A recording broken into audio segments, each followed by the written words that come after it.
Patuloy sa ating mga balita. Tumanggap ng cash assistance mula sa representante ng US Embassy ang tinukoy na claimant sa naapektuhan ng pagbagsak ng private aircraft sa barangay Malatimon, Ampatuan, Maguindanao del Sur noong February 6, 2025. Ang News Now sa report.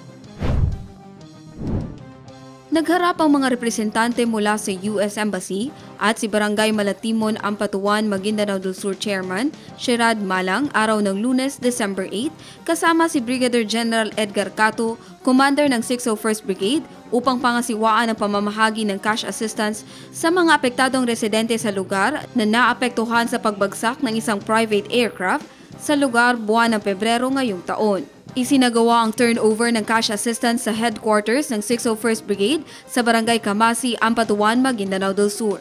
Kabilang sa mga tumanggap si Bainola Akan, ang may-ari ng karabaw na nasawi sa naganap na plane crash. Ali Lakiman, ang may-ari ng rice field na nasira sa insidente, at Basit Akan, ang may-ari ng lupain na apektado sa pagbagsak ng eroplano. Nagpapasalamat naman ang mga benepisyaryo sa natanggap na tulong. Jen Garcia, iMinds, Philippines.